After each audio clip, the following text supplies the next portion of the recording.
7. Como radiografar o livro? Todo livro tem um esqueleto por trás da capa. A tarefa do leitor analítico é encontrá-lo. Um livro sempre chegará às suas mãos com a carne cobrindo os ossos e com roupas por sobre a carne. Ele vem todo vestido. Você não vai ter de despí-lo ou arrancar sua pele para captar a estrutura rígida que está por trás da superfície, mas terá de ler o livro com visão de raios-x, pois entender a estrutura é parte essencial na apreensão de qualquer livro. O reconhecimento da necessidade de enxergar a estrutura de um livro implica a descoberta da segunda e da terceira regras para a leitura de qualquer livro. Nós dissemos ou qualquer livro. Essas regras aplicam-se à poesia tanto quanto às ciências e a qualquer tipo de obra expositiva. Sua aplicação será obviamente diferente, de acordo com o tipo de livro em questão. A unidade de um romance não é igual à unidade de um tratado sobre política, ou nem suas partes são do mesmo tipo, ou ordenadas da mesma maneira. Mas todo livro que vale a pena ser lido, sem exceção, possui uma unidade e uma organização de suas partes. Um livro que não as possuísse seria uma verdadeira bagunça. Seria ilegível, como são em geral os livros ruins. Enunciaremos essas duas regras da maneira mais simples possível. A seguir, iremos explicá-las e ilustrá-las. A segunda regra da leitura analítica é expressa desta forma. Regra 2. Expresse a unidade do livro em uma única frase, ou no máximo em algumas poucas frases, um parágrafo curto. Isso significa que você tem de responder, tão brevemente quanto possível, a esta pergunta: do livro, como um todo, é sobre o quê? Dizer o sobre o que ou não equivale a dizer qual o tipo de livro em questão. Olá, lidamos com isso na regra 1. Talvez a palavra o sobre o seja um pouco confusa. Por um lado, um livro é sobre determinado assunto. Se você sabe o assunto, então sabe de que tipo de livro se trata. Mas, por outro lado, a palavra o sobre o admite um sentido mais coloquial, no sentido de descobrir o tema ou ponto principal de um livro. Um livro é uma obra de arte. Novamente, queremos alertá-lo contra uma visão muito estreita da palavra o arte. Com o arte, não queremos dizer somente o belas artes. Um livro é o produto de alguém que tem certa habilidade em fazê-lo. Ele é um fazedor de livros, que fez este ou aquele livro para nosso proveito. Na medida em que é bom, seja um livro, seja outra obra de arte, ele possuirá uma unidade mais perfeita, mais profunda. Isso vale para músicas e pinturas, para romances e peças teatrais, também vale para livros que transmitem conhecimento. Não basta, porém, reconhecermos esse fato de maneira vaga. É preciso aprender a unidade de maneira definitiva. Há apenas uma maneira de descobrir se você saiu-se bem, tem de ser capaz de dizer a si mesmo, ou a outras pessoas, qual é a unidade do livro, e em poucas palavras. Se forem necessárias muitas palavras, você não captou a unidade, mas uma multiplicidade. Não se satisfaça com um mero sentimento de unidade o que não consegue expressar. O leitor que diz o eu sei do que se trata, só não consigo dizê-lo, provavelmente não consegue enganar nem a si próprio. A terceira regra pode ser enunciada desta forma. Regra 3. Exponha as partes principais do livro e mostre como elas estão ordenadas em relação ao todo, ordenando-as umas às outras e à unidade do todo. A razão dessa regra é óbvia. Se uma obra de arte fosse absolutamente simples, ela não teria partes, é claro. Mas nunca é assim. Nenhum ente sensível, físico, é absolutamente simples, assim como nenhuma obra humana. Todas são unidades complexas. Você não apreende uma unidade complexa apenas sabendo que ela é única. Você também tem de saber como ela é múltipla, mas não uma multiplicidade que consiste numa série de coisas separadas, e sim uma multiplicidade organizada. Se as partes não forem organicamente relacionadas, o todo que elas compõem não será uno. Estritamente falando, não haverá todo algum, mas uma mera coleção. Há uma diferença enorme entre uma pilha de tijolos e uma casa. Há uma diferença entre uma única casa e um conjunto de casas. Um livro é como uma casa. É como se fosse uma mansão composta de muitos cômodos, distribuídos por vários andares e de diferentes tamanhos, formatos, aparências e utilidades. Os cômodos são relativamente independentes. Cada um possui sua própria estrutura e sua própria decoração. Mas eles não chegam a ser absolutamente independentes e separados. Eles se conectam por portas, arcadas, corredores e escadas, ou seja, por aquilo que os arquitetos chamam de elementos de circulação. Dado que estão todos interconectados, a função parcial de cada cômodo contribui para a função da mansão como um todo. Se não fosse assim, a casa seria inabitável. A analogia é quase perfeita. Um bom livro, assim como uma boa casa, é um arranjo organizado de partes. Cada grande parte possui sua cota de independência. Conforme veremos mais adiante, cada parte também pode possuir uma estrutura interna que lhe seja própria e pode ser decorada de maneira muito diferente das demais. No entanto, cada parte tem de ser conectada às demais, tem de guardar certa relação funcional com elas, pois, do contrário, tal parte não poderia contribuir para o todo com sua cota de inteligibilidade. Assim como as casas são mais ou menos habitáveis, assim também os livros são mais ou menos legíveis. Quanto mais legível um livro, tanto mais feliz terá sido o autor em seu planejamento arquitetônico. Os melhores livros são aqueles que possuem a melhor e mais inteligente estrutura interna. Embora sejam mais complexos que os livros ruins, sua complexidade também lhes confere certa simplicidade, já que suas partes estão mais bem organizadas e unificadas. É por essa e por outras razões que os melhores livros são também os mais legíveis. Obras inferiores são também tediosas, difíceis de ler. No entanto, mesmo assim, é preciso que nos esforcemos em encontrar nelas uma estrutura, uma planta. É verdade que o autor poderia ter deixado a planta mais visível, mais evidente. Porém, se suas partes estão ali, juntas, e se elas formam uma unidade complexa e não apenas um amontoado de partes desconexas, então é porque há ali uma planta, uma estrutura, e você tem de encontrá-la. Tramas e complos, como expressar a unidade de um livro. Vamos retornar à segunda regra, a qual exige que você expresse a unidade do livro. Algumas comparações serão úteis para que você entenda e coloque em prática essa regra. Comecemos com uma história famosa. Você provavelmente leu a Odisseia, de Homero, na escola.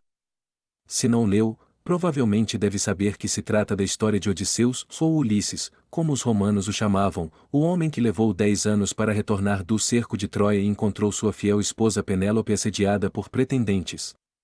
Homero conta essa história de maneira elaborada, cheia de excitantes aventuras em terra e mar, repleta de episódios dos mais variados tipos e com uma trama um tanto conturbada. Porém, há nela uma unidade singular de ação, uma trama principal que o amarra a toda a obra. Aristóteles, em sua Poética, insiste em que essa é precisamente a marca de todo conto, romance ou peça teatral de qualidade. No intuito de defender seu argumento, Aristóteles mostra como a unidade da Odisseia pode ser resumida em poucas frases. Um homem solitário vagueia, durante anos, em terras estrangeiras, ele é vigiado pelo ciumento Poseidon, que o impede de voltar, e fica desolado. Em casa, os pretendentes de sua esposa lhe devoram os bens e ameaçam a vida de seu filho. Quando, finalmente, consegue regressar, ele revela a alguns sua identidade, ataca e destrói os inimigos com as próprias mãos e salva-se. Eis a parte essencial, diz Aristóteles, tudo mais são episódios. Depois que tomar conhecimento da trama e, por meio dela, da unidade da narrativa, você conseguirá alocar as partes em seus devidos lugares. Talvez queira fazer alguns exercícios desse tipo com os romances que já leu. Tente com os melhores, tais como Tom Fones, de Fielding, ou Crime e Castigo, de Dostoiévski, ou mesmo a moderna Ulisses, de Joyce. A trama de Tom Fones, por exemplo, pode ser reduzida à velha fórmula: garoto conhece garota, garoto perde garota, garoto recupera garota. Tal é, na verdade, a trama de todo romance. Reconhecer esse fato significa reconhecer que há poucas tramas no mundo. A diferença entre as histórias boas e ruins que possuem essencialmente a mesma trama é o que os autores fazem com ela, como eles revestem os ossos. Nem sempre você terá de descobrir sozinho a unidade do livro. Frequentemente o autor ajudará. Às vezes, o título já diz tudo. No século XVI e seus escritores tinham o hábito de elaborar títulos longos, de maneira que o leitor já captava a unidade do livro em sua leitura. Eis, por exemplo, um título de Jeremy Collier, bispo inglês que atacava o que ele chamava de obscenidades, diríamos hoje ou pornografia ou dos dramas da restauração de maneira muito mais culta do que faríamos hoje, em breve panorama da imoralidade e do palavreado do teatro inglês, com a opinião da antiguidade sobre esse argumento. Só de ler o título, já conseguimos inferir que Collier reúne vários flagrantes de abuso moral e defende seus protestos citando textos de autores antigos que, a exemplo de Platão, diziam que o palco corrompe a juventude, ou, a exemplo dos padres da igreja, que as peças de teatro são seduções da carne e do diabo. Às vezes, o autor expressa a unidade da obra no prefácio. Nesse aspecto, as obras expositivas são radicalmente diferentes das obras de ficção. Um escritor científico ou filosófico não tem por que fazer suspense. Na realidade, quanto menos suspense se fizer, tanto mais provavelmente você continuará se esforçando na leitura. A exemplo de um artigo de jornal, um livro expositivo pode muito bem resumir-se logo no primeiro parágrafo. Não seja orgulhoso a ponto de rejeitar a ajuda do autor caso ele a ofereça, mas também não confie cegamente no que ele diz no prefácio. Os melhores planos autorais sempre apresentam falhas.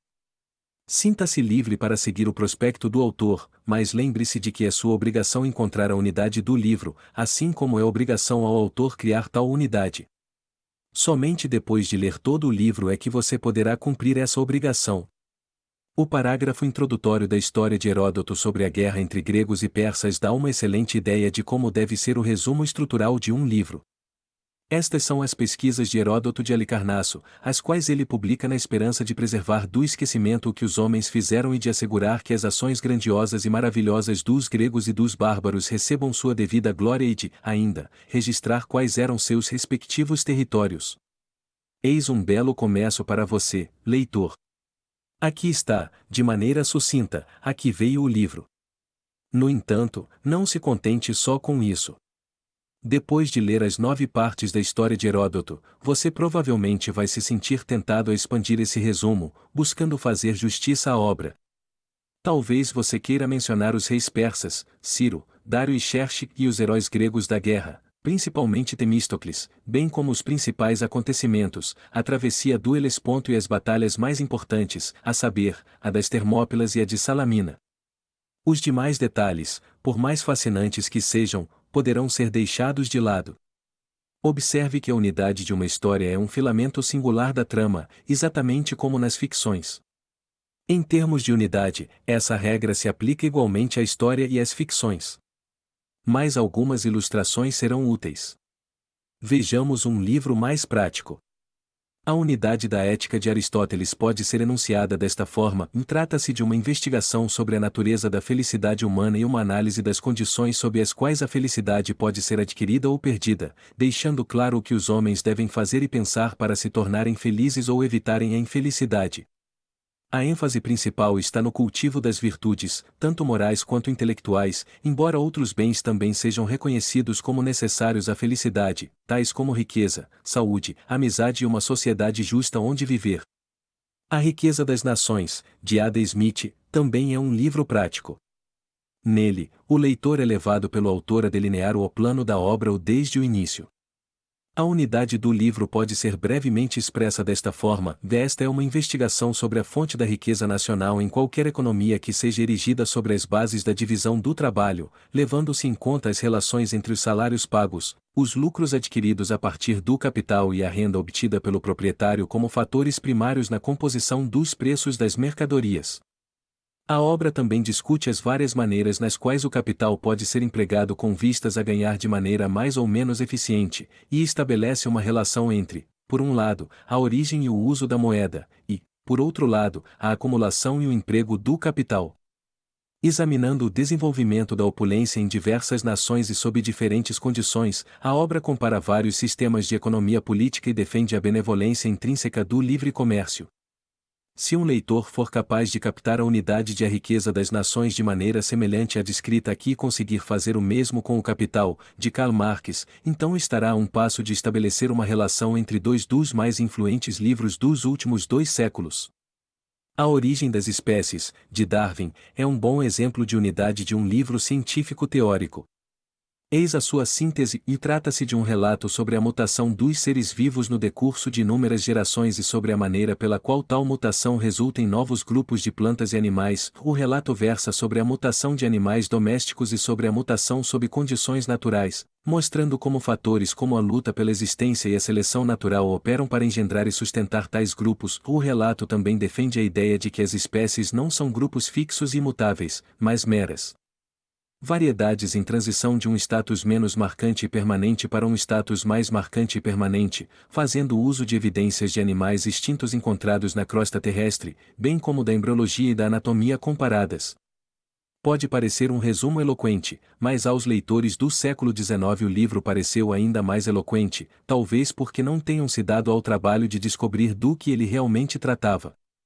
Por fim, tomemos o ensaio sobre o entendimento humano de Locke como exemplo de livro teórico em filosofia. Você deve lembrar que o próprio Locke resumia seu livro dizendo tratar-se de uma investigação sobre a origem, a certeza e a extensão do conhecimento humano, bem como sobre os graus de crença, opinião e certeza humanas. Não vamos aqui oferecer uma alternativa a tão belo resumo de plano de obra, apenas adicionar duas qualificações que farão justiça à primeira e à terceira partes do ensaio. Ele mostra que não existem ideias inatas, mas que todo conhecimento humano é adquirido a partir da experiência. Além disso, a linguagem será discutida como meio de expressão do pensamento e seus usos e abusos serão apontados. Há dois aspectos que, antes de prosseguirmos, merecem sua atenção. O primeiro é que frequentemente o autor, especialmente um bom autor, o ajudará a expressar o plano da obra. A despeito desse fato, a maioria dos leitores sente-se totalmente perdida se lhes pedirmos que descrevam brevemente o livro como um todo. Acreditamos que parte dessa dificuldade origina-se na falta de habilidade dos leitores em expressar-se concisamente. Outra parte se deve ao seu desprezo por essa regra de leitura. Mas isso também deixa claro que muitos leitores simplesmente não prestam atenção às frases introdutórias do autor, assim como, em geral, também não prestam atenção ao título. O segundo aspecto é um aviso. Não tome os exemplos de resumo que demos aqui como se fossem formas absolutas e bem acabadas das unidades dos livros. Uma unidade pode ser expressa de muitas maneiras. Não há uma maneira única e certa de fazer isso. Uma frase é melhor que outra, obviamente, isso em termos de brevidade, precisão e abrangência. Mas frases bem diferentes podem ser igualmente boas, ou igualmente ruins. Expressamos a unidade desses livros de maneiras bem diferentes daquelas utilizadas pelos próprios autores, e sem pedir-lhes desculpas. Ora, as suas unidades também poderão ser diferentes das nossas. Afinal, um livro é diferente para cada leitor. Não será nada surpreendente se essa diferença se expressar na maneira como o leitor sintetiza sua unidade. Isso não quer dizer, é claro, que qualquer coisa serve. Embora os leitores sejam diferentes entre si, o livro é o mesmo e sempre há pontos cruciais e objetivos cuja menção não pode ficar de fora de uma síntese expressa com precisão e fidelidade. Dominando a multiplicidade, a arte de delinear um livro. Vamos nos voltar agora a outra regra estrutural, aquela que exige a exposição das principais partes do livro em sua devida ordem e relação. Essa terceira regra está intimamente relacionada à segunda. Uma unidade bem expressa contém em si as principais partes que compõem o todo. Você não será capaz de compreender o todo sem ver suas partes. Mas também é verdade que, sem ter uma boa ideia da organização de suas partes, você não será capaz de conhecer o todo com a devida abrangência. Por quê, então, há duas regras e não apenas uma? Em primeiro lugar, é uma questão de conveniência. É mais fácil captar uma estrutura complexa e unificada em dois passos do que apenas em um. A segunda regra dirige sua atenção para a unidade, ao passo que a terceira focaliza a complexidade. Mas há ainda outra razão para a existência das duas regras em vez de uma. As principais partes de um livro podem ser vislumbradas no momento em que se capta sua unidade. Mas essas partes, em si, são suficientemente complexas a ponto de terem elas mesmas sua própria estrutura interna. Por conseguinte, a terceira regra implica muito mais que uma mera enumeração de suas partes. Ela sugere que devemos delineá-las, ou seja, tratar as partes do livro como se fossem o todos os subordinados, cada um contendo sua própria unidade e complexidade. Há uma fórmula geral para se trabalhar com essa terceira regra. Ela o guiará, em linhas gerais. De acordo com a segunda regra, tínhamos de dizer: o livro como um todo é sobre isto e aquilo. Feito isso, podemos cumprir a terceira regra dizendo assim: o autor cumpre esse plano em 5 partes, a primeira parte é sobre isto, a segunda sobre aquilo, a terceira sobre aquilo outro, a quarta sobre outra coisa e a quinta sobre ainda outra coisa diferente. O 2, a primeira dessas partes é dividida em 3 seções, a primeira considera X, a segunda Y e a terceira Z. 3, na primeira seção da primeira parte, o autor expressa 4 pontos: o primeiro é A, o segundo é B, o terceiro é C e o quarto é D. E assim por diante. Talvez você não goste desse delineamento. Levaria uma vida inteira para ler um livro desse jeito, mas lembre-se de que essa é apenas uma fórmula. A regra sugere uma quantidade interminável de trabalho. Na realidade, o bom leitor cumpre habitualmente essa regra e, portanto, de maneira fácil e natural. Ele não precisa escrever tudo. Ele nem mesmo precisará, no momento da leitura, explicitar tudo verbalmente, mas se ele for chamado a explicar a estrutura do livro, fará algo que se aproximará dessa fórmula. A palavra aproximação ou deve aliviar um pouco a sua ansiedade. Uma boa regra sempre descreve o desempenho ideal, mas uma pessoa pode muito bem ter talento em determinada arte sem ser um artista ideal. Ela pode ser um bom praticante, caso apenas se aproxime da regra. A regra expressa um ideal. Você deve se sentir satisfeito mesmo que apenas se aproxime do que é exigido. Mesmo quando estiver mais experiente, você certamente não vai querer ler todo o livro com o mesmo grau de esforço, concluirá que não vale a pena investir toda a sua destreza em alguns livros. Mesmo os melhores leitores buscam se aproximar das exigências dessa regra quando se trata de alguns poucos livros. Na maioria deles, basta uma ideia geral da estrutura do livro. O grau de proximidade varia conforme o perfil do livro e a razão em lê-lo. A despeito dessa variabilidade, a regra continua a mesma. Você terá de aprender a cumpri-la, mesmo que seja apenas vagamente. É preciso entender que o cumprimento dessa regra não se limita apenas a questões de tempo e esforço. Você é uma criatura finita e mortal, o livro também é finito e, se não é mortal, certamente falha na medida em que os homens são falhos. Nenhum livro merece um delineamento perfeito porque nenhum livro é perfeito. Você só pode ir até onde ele vai. Afinal, essa regra não exige que você acrescente coisas ao livro que o próprio autor não incluiu previamente. O delineamento é do livro em si, e não do assunto tratado por ele. Talvez o delineamento de um assunto pudesse se estender indefinidamente, mas não o seu delineamento do livro em questão, o qual dá ao assunto apenas um tratamento mais ou menos definitivo. Por isso, você não deve se sentir encorajado a ser displicente com essa regra. Você não conseguiria fazer um delineamento perfeito, mesmo que quisesse. O aspecto amedrontador da fórmula para se ordenarem e interrelacionarem as partes principais de um livro pode ser atenuado por alguns exemplos da regra. Infelizmente, é muito mais difícil exemplificar essa regra do que exemplificar a regra anterior, sobre a unidade do livro. Afinal, uma unidade pode ser expressa em uma ou duas frases, ou um parágrafo, na pior das hipóteses. Mas no caso de um livro longo e complexo, um delineamento cuidadoso e adequado das partes, e das partes das partes, e das partes das partes das partes, até a unidade estrutural minimamente detectável, ocuparia muitas e muitas páginas. Teoricamente, o delineamento pode se tornar maior que a obra original. Os grandes comentários medievais sobre a obra de Aristóteles são mais extensos que a obra em si. Eles abarcam, obviamente, muito mais do que simples comentários, pois pretendem interpretar o autor frase por frase. O mesmo vale para alguns comentários modernos, tais como os grandes comentários sobre a Crítica da Razão Pura, de Kant. Uma edição comentada de uma peça de Shakespeare, que também inclua um delineamento exaustivo, é aproximadamente 10 vezes maior que a obra original. Procure alguns comentários desse tipo para saber até onde a perfeição pode chegar. Tomás de Aquino, por exemplo, inicia cada seção de seu comentário com um belo delineamento das ideias de Aristóteles sobre aquele trecho e sempre deixa claro de que maneira aquela parte se encaixa na estrutura do todo, especialmente em relação às partes imediatamente anteriores e posteriores.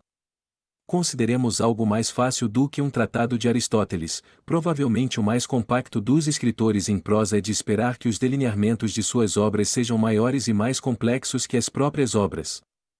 Vamos combinar, desde já, que não iremos nos esforçar em chegar a tal perfeccionismo, uma vez que não temos muitas páginas disponíveis para isso. A Constituição dos Estados Unidos, por exemplo, é um documento interessante e, além de prática, é muito bem organizada. Se você examinar, não sentirá grande dificuldade em encontrar suas partes principais. Elas vêm explicitamente indicadas, embora mesmo assim você tenha de se esforçar um pouco para criar as divisões principais.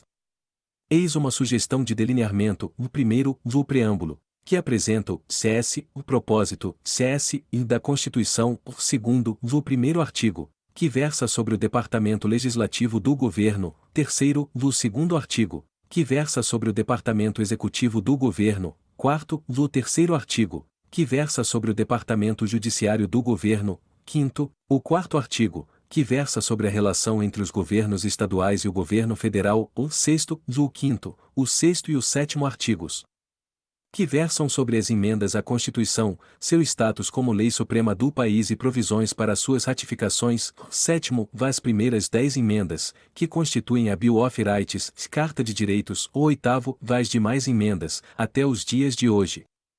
Essas são as divisões principais. Vamos agora delinear uma delas, a segunda, que abarca o primeiro artigo da Constituição. A exemplo dos demais artigos, ele divide-se em seções. Eis uma sugestão de delineamento: VLI 1, seção 1, estabelece os poderes legislativos em um Congresso dos Estados Unidos, divididos em duas casas, um Senado e uma Câmara dos Representantes; LI 2, seções 2 e 3, respectivamente, descrevem a composição da Câmara e do Senado, fornecendo as qualificações de seus membros. Além disso, afirma que a Câmara tem o direito exclusivo de indiciar os crimes de responsabilidade impeachentes, enquanto o Senado tem o direito exclusivo de propor esses crimes de responsabilidade impeachentes; e IC3, seções 4 e 5, versam sobre a eleição dos membros das duas casas do Congresso e sobre a organização e os assuntos internos de cada uma; e IC4, seção 6, estabelece os pré-requisitos e emolumentos dos membros das duas casas, e estabelece limites para a nomeação de cargos públicos. IC5, seção 7, define a relação entre os departamentos legislativo e executivo do governo e descreve o poder de veto do presidente. 6, seção 8, estabelece os poderes do Congresso. 7, seção 9, estabelece alguns limites para o exercício dos poderes mencionados na seção 8, e IC8, seção 10, estabelece limites para os poderes dos estados e a medida em que devem delegar determinados poderes ao Congresso. Poderíamos continuar delineando todas as demais divisões, e finda esta tarefa, delinear por sua vez as seções. Algumas delas, como a seção 8 do artigo 100, requer a identificação de vários tópicos e subtópicos. Obviamente, esta é apenas uma das maneiras de cumprir a tarefa. Há muitas outras. Os primeiros 3 artigos poderiam ter sido agrupados em uma divisão principal, por exemplo, ou, em vez de 2 divisões sobre as emendas, algumas divisões adicionais poderiam ter sido introduzidas, agrupando as emendas de acordo com os problemas abordados. Sugerimos que você tente dividir a Constituição em suas partes principais. Tente ir ainda mais longe e estabeleça as partes das partes também. Talvez você já tenha lido a Constituição, mas, se nunca aplicou antes esta regra, descobrirá coisas que ainda não tinha visto. Vamos citar mais um breve exemplo. Já tivemos a oportunidade de expressar a unidade da ética de Aristóteles. Vamos buscar agora dividir a obra em suas partes principais. A primeira parte versa sobre a felicidade como o fim, seu objetivo, da vida e sobre sua relação com os demais bens práticos. A segunda parte versa sobre a natureza da ação voluntária e sua relação com a formação de bons e maus hábitos. A terceira parte discute as diversas virtudes e vícios, tanto morais quanto intelectuais. A quarta parte versa sobre os estados morais que não são nem virtuosos nem viciosos. A quinta parte versa sobre a amizade, e a sexta e última parte fala sobre o prazer, complementando a explicação sobre felicidade humana iniciada na primeira parte. Essas divisões obviamente não correspondem aos 10 livros da ética. A primeira parte é coberta no primeiro livro, a segunda parte ocupa o livro 11 e a primeira metade do livro 111, e a terceira parte estende-se do restante do livro terceiro até o fim do livro sexto. A discussão sobre o prazer acontece no livro sexto e, novamente, no início do livro 10º. Fizemos isso para que você entenda que não é absolutamente necessário seguir a estrutura aparente de um livro, isto é, sua divisão original em capítulos. Talvez a estrutura em capítulos seja melhor que a estrutura formulada por você, mas talvez seja pior, e de qualquer maneira, a questão é que você tem de delinear o livro. O autor dividiu o livro pensando em escrever um bom livro. Você tem de dividir o livro à sua maneira para lê-lo e entendê-lo bem. Se ele fosse um escritor perfeito e você um leitor perfeito, então ambas as estruturas seriam iguais. À medida que você e ele se afastam da perfeição, todo tipo de discrepância inevitavelmente acabará surgindo. Isso não quer dizer que você esteja livre para ignorar os capítulos e as demais subseções criadas pelo autor, ou não os ignoramos em nossa análise da Constituição, embora também não os tenhamos seguido tão descaradamente. Eles foram feitos para ajudar, exatamente como os títulos e os prefácios. No entanto, você deve usá-los como guias para a sua própria atividade, e não confiar cegamente neles. Poucos autores executam seus planos com perfeição, mas frequentemente é possível encontrar mais utilidade em um plano do que perceberíamos à primeira vista. As aparências enganam. Você deve ser capaz de ver através delas com atenção e descobrir a estrutura real do livro. Mas será que é importante descobrir a estrutura real? Nós achamos que é muito importante. Outra maneira de responder a essa pergunta é afirmando que a regra 2, você deve expressar a unidade do livro ou não pode ser cumprida com rigor sem que a regra 3 seja cumprida, você deve delinear as partes que compõem a unidade. Talvez, em um primeiro relance, você consiga formular uma estrutura adequada em 2 ou 3 frases. Mas não tem condições de saber ao certo se tal estrutura é mesmo adequada. Alguém que leu o livro melhor do que você pode até parabenizá-lo pelo seu esforço. Mas, do seu ponto de vista, terá sido apenas um bom chute. É por isso que a terceira regra é absolutamente necessária como complemento da segunda. Um breve exemplo deixará claro o que queremos dizer. Uma criança de 2 anos de idade que tem aprendido a falar pode muito bem dizer 2 mais 2 é igual a 4. Objetivamente, trata-se de uma afirmação verdadeira, mas estaríamos errando feio se concluíssemos que a criança sabe matemática. Na realidade, a criança provavelmente não sabe o que está falando e, portanto, embora a afirmação em si esteja certa, ainda assim diríamos que a criança precisa estudar e aprender matemática. Similarmente, você pode até estar correto na estrutura que criou para o livro, mas ainda assim precisa aprender a mostrar como e por que fez o que fez. A exigência de que você delineie as partes de um livro, mostrando como elas se desenvolvem até o tema principal do livro, é portanto parte integrante da sua expressão da unidade desse livro. Ler e escrever, as artes recíprocas.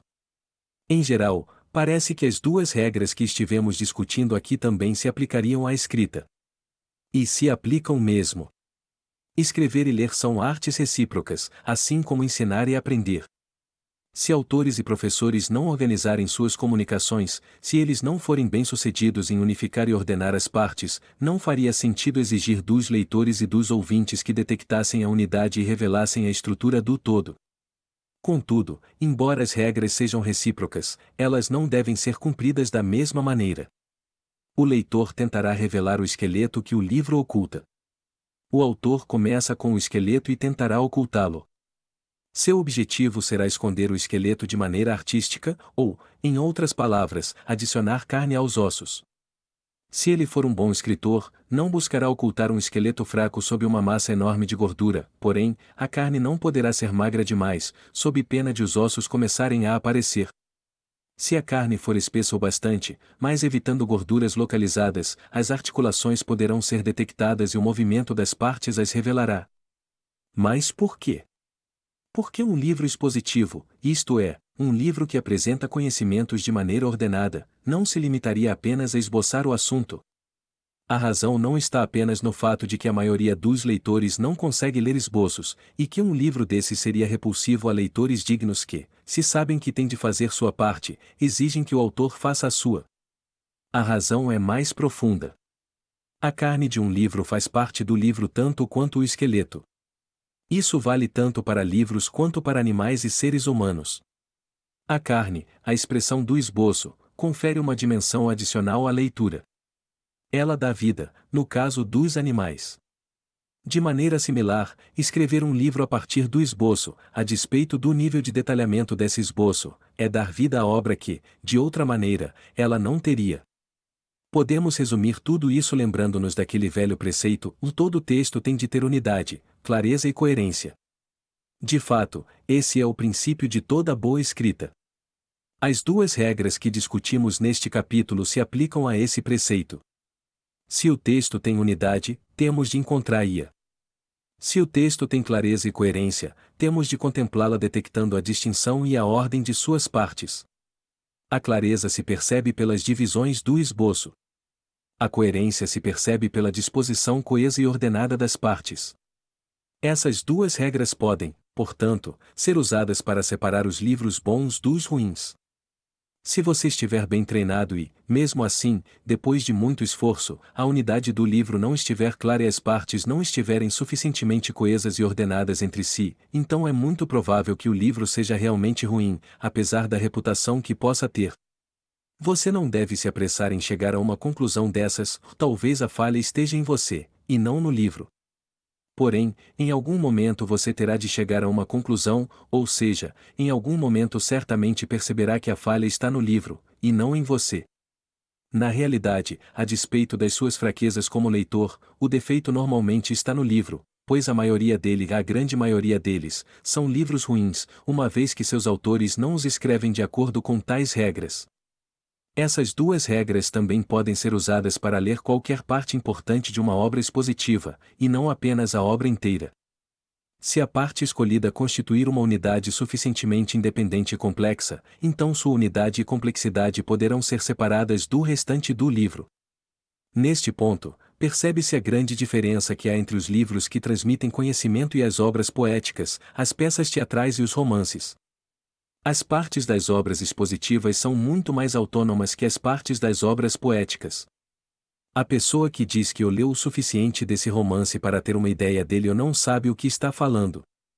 Ela não pode ter razão, já que, se o romance tiver qualquer coisa de bom, a ideia certamente estará no todo, e nunca em uma ou algumas de suas partes. Você pode, porém, ter uma ideia da ética de Aristóteles ou da origem das espécies de Darwin lendo apenas algumas partes com o devido cuidado e esmero, ou mais, nesse caso, você não será capaz de cumprir a regra. 3. Como descobrir as intenções do autor?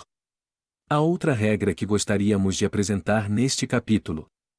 Ela pode ser esboçada brevemente, pois não exige grandes explicações ou ilustrações.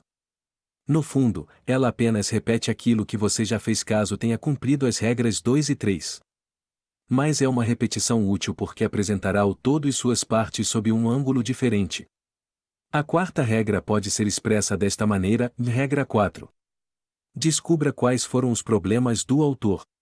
O autor começa um livro com uma pergunta, ou com um conjunto de perguntas. O livro nada mais é do que sua resposta, ou suas respostas. Talvez o autor não lhe diga quais eram as perguntas nem dê as respostas que são fruto da sua obra. Mesmo que não as forneça, o leitor tem a obrigação de formular as perguntas o mais precisamente possível. Você terá de ser capaz de expressar a principal pergunta que o livro tenta responder, além de ser capaz de expressar as perguntas subordinadas a ela, caso a pergunta principal seja muito complexa e contenha muitas partes. Você não apenas terá de ser capaz de aprender as perguntas, mas terá também de expressá-las de maneira inteligível. Quais são as principais? Quais são as secundárias? Quais perguntas devem ser respondidas em primeiro lugar, se as demais ficarem para depois? Você já deve ter percebido que essa regra, de certa maneira, duplica o trabalho que você já teve em expressar a unidade e encontrar suas partes. Mas, na realidade, essa regra poderá ajudá-lo a cumpri-las. Em outras palavras, cumprir a quarta regra é um instrumento útil e opera em conjunto com as duas regras anteriores. Dado que essa regra não é tão familiar quanto as outras, ela pode ser ainda mais útil quando aplicada a livros difíceis. O que queremos com isso é que você não caia no erro dos críticos que cometem falácias intencionais. Trata-se da falácia de tentar descobrir o que estava na mente do autor quando ele escreveu o livro. Isso se aplica particularmente às obras literárias, é um erro muito grave, por exemplo, tentar psicanalizar Shakespeare a partir das evidências de Hamlet. Contudo, mesmo em uma obra poética, é frequentemente útil buscar dizer aquilo que o autor estava tentando fazer. No caso das obras expositivas, a regra tem méritos evidentes. No entanto, a maioria dos leitores, a despeito de suas qualificações, com frequência se esquece de observar essa regra. O resultado é que seus conceitos sobre os temas principais do livro podem se tornar extremamente deficientes, e por isso, seu esboço da estrutura poderá ser simplesmente caótico. Eles serão incapazes de vislumbrar a unidade do livro porque não conseguem enxergar porque o livro tem a unidade que tem, ou faltará a percepção da estrutura esquelética do livro, a compreensão do fim a que serve. Se você sabe os tipos de perguntas que qualquer pessoa pode fazer sobre qualquer coisa, então talvez se torne especialista em detectar os problemas do autor. As perguntas podem ser formuladas de maneira breve: existe algo? Que tipo de coisa é? O que causou sua existência? Ou sob quais condições ela pode existir? Ou por que ela existe? A quais propósitos serve? Quais as consequências de sua existência? Quais são suas propriedades características, seus traços típicos? Quais suas relações com as outras coisas semelhantes, ou diferentes? Como se comporta? Trata-se de perguntas teóricas. Quais fins busca? Quais meios devem ser escolhidos para determinado fim? Que passos devem ser tomados para atingir-se determinado objetivo, e em que ordem? Sob tais condições, qual a coisa certa a fazer, ou qual a coisa melhor a fazer? Trata-se de perguntas práticas. Essa lista de perguntas está longe de ser exaustiva, mas ela representa os tipos mais frequentes de perguntas formuladas na busca de conhecimento teórico ou prático. Talvez elas ajudem na descoberta dos problemas que o livro tenta resolver. As perguntas terão de ser adaptadas se forem aplicadas à literatura imaginativa, e mesmo nelas serão úteis. O primeiro estágio da leitura analítica. Conhecemos, então, as primeiras 4 regras de leitura. Embora sejam regras da leitura analítica, vale lembrar que inspecionar adequadamente um livro antes da leitura ajudará a aplicá-las depois. É importante deixarmos claro que essas 4 regras formam um grupo cujo objetivo é o mesmo. Juntas, elas fornecem ao leitor que as aplica o conhecimento da estrutura do livro. Quando as tiver aplicado a um livro, ou a qualquer texto relativamente longo e difícil, você terá cumprido o primeiro estágio da leitura analítica. Não se deve encarar o termo estágio de maneira cronológica, a não ser, talvez, no começo da experiência como leitor analítico. Ou seja, não é necessário ler um livro de cabo a rabo para então aplicar as 4 regras, e depois ler o livro novamente para aplicar as demais regras. O leitor experiente cumprirá todos os estágios de uma vez só. No entanto, você tem de perceber que conhecer a estrutura de um livro constitui um estágio para lê-lo analiticamente. Outra maneira de dizer isso é que a aplicação das primeiras 4 regras permitirá responder à primeira pergunta básica sobre o livro. Lembra-se dela? Este livro é sobre o quê? Talvez você recorde que isso significa descobrir o tema principal do livro e como o autor desenvolve esse tema ordenadamente, subdividindo-o em temas ou tópicos subordinados essenciais. Evidentemente, as 4 primeiras regras fornecerão quase tudo o que você precisa para responder a essa pergunta, mas sua resposta será ainda melhor e mais precisa se prosseguir aplicando as demais regras e respondendo às demais perguntas. Já que descrevemos o primeiro estágio da leitura analítica, vamos fazer uma pausa e reescrever as primeiras 4 regras em ordem, com os títulos apropriados, a título de revisão. O primeiro estágio da leitura analítica, ou as regras para descobrir sobre o que é o livro. 1. Classifique o livro de acordo com título e assunto. 2. Expresse a unidade do livro da maneira mais breve possível. 3. Enumere suas partes principais em ordem e relação, e esboce essas partes assim como esboçou a unidade. 4. Defina o problema ou os problemas que o autor busca resolver.